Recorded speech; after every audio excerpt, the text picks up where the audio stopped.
Namaskaram. Hello and welcome, hardworking individuals. Do you know that PM Modi and several other prime ministers of India over the years have trying very hard to get the permanent membership in the United Nations Security Council? And who is denying them? Well, it's none other but our neighbor China.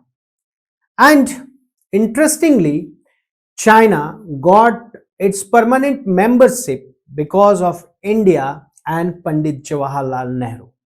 Well, it is something which is sometimes openly criticized, and there are people who talk in favor of Pandit Nehru, saying that he believed in multipolar world at the time when the world was divided between United States and Soviet Union.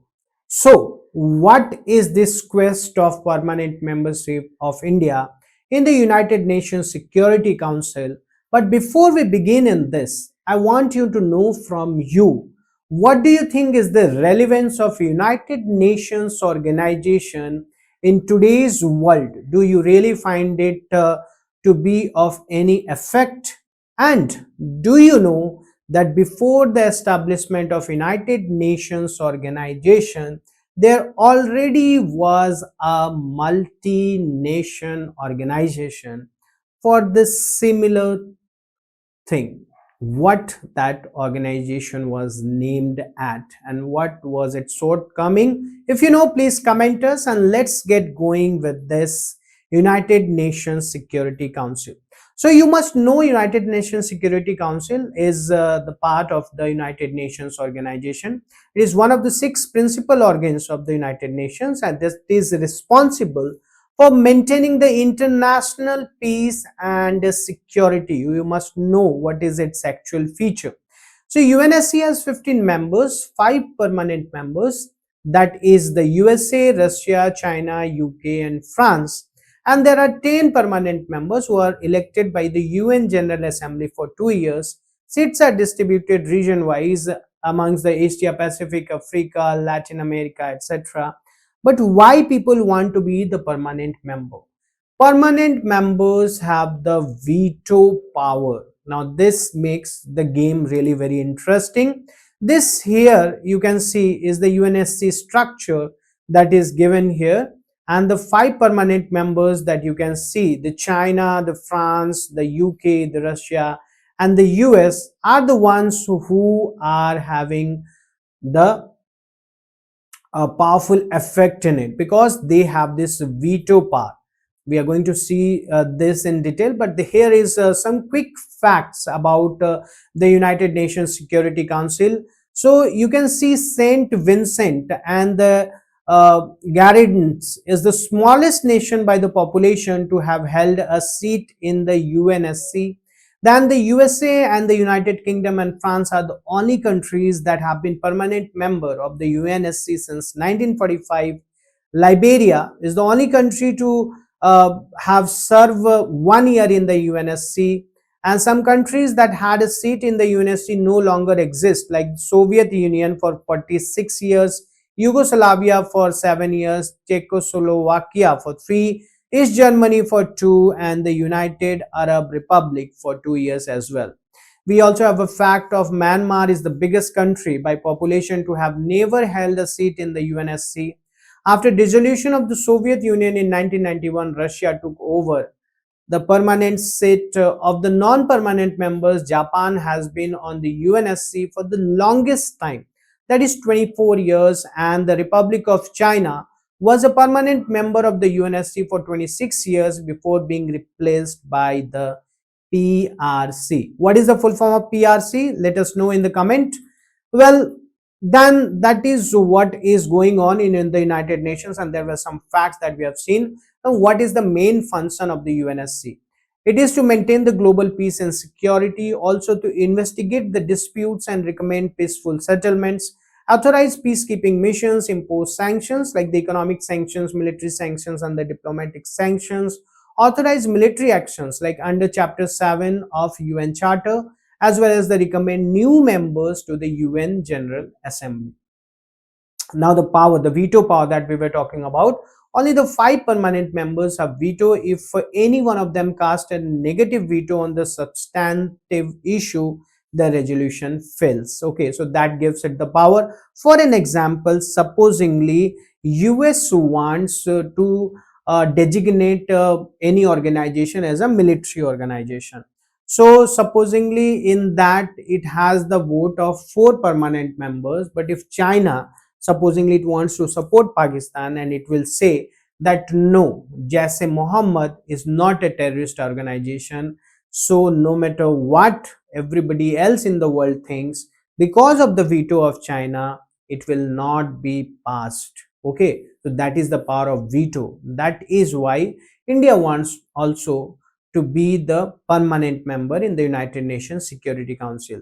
So the meetings are year round. Unlike other bodies, decision needed 9 out of 15 votes and no veto from P5. Okay. Now relevance for India. India is advocating for permanent membership, UNSC reforms, G4 nations, that is India, Japan, Germany and Brazil. India is supporting that these G4 nations should be made part of the UNSC, and India has been elected 8 times as non-permanent member of the UNSC. Now, the permanent membership in the UNSC carries veto power and significant influence that we have already seen. India has been elected as non-permanent member several times, that also we have seen. But permanent membership is something that it is looking forward to. Now, why India wants this permanent membership? India is the world's largest democracy with over a billion people and major contributor to UN peacekeeping operations. It has the world's fifth largest GDP and third largest economy by purchasing power parity, that is PPP, asserting itself as a leading emerging power. India serves as the voice of the global south and actively supports multilateral efforts for world peace, disarmament, also equitable global governance. Now, global support and endorsement. So, the United States, Russia, France, the United Kingdom, Germany, Japan, Brazil, and African Union have all voiced support for India's bid. UN Secretary General and others have publicly recognized India's strong case for inclusion to make to the UNSC more representative of today's world, not just the post World War II era. If the UNSC is expanded, India is widely considered a front runner for that. Now, there are some main hurdles and challenges, and the most important one is opposition from China. China, one of the 5 existing permanent members, has consistently blocked India's inclusion both at the UNSC and other global bodies. The lack of consensus among the P5, that is the permanent 5 members, hinders overall UNSC reform. Also, the concern with the global community regarding extending the veto power and the impact on the world security. That is why some members are hesitant about changing the power balance, and also additional resistance comes from the Uniting for Consensus group, that is also known as Coffee Club, which prefers reform without expanding the permanent seats. What is the path forward? India continue lobby for reforms, participate in intergovernmental negotiations. Progress towards a text-based negotiation on UNSC reform is slow and major breakthrough have yet to occur. There is positivity about future reform but no clear timeline or consensus when or if India will get through this permanent membership. In conclusion, what we can say, India's pursuit of permanent UNSC membership is a defining ambition that is supported by major pass and justified on grounds of democracy. The bid faced long-standing obstacle, primarily the lack of consensus among the P5 and the opposition from China. And also India remains committed to the cause, but realizing the dream of permanent membership depends on sustained global support and also overcoming entrenched geopolitical rivalries. What do you think? Should India get a permanent seat in the UNSC? Yes or no? Comment. And if you're preparing for UPSC, TSPSC or APPSC guys for one-on-one live mentorship by Deepika ma'am, you should join the mentorship program, because every topper has a mentor, and mentor can really make your life easy by solving your doubts that sometimes can take months or sometimes years to get clear. Now, with that, we will leave you with this question. What do you think about India getting the permanent membership of the United Nations Security Council or not.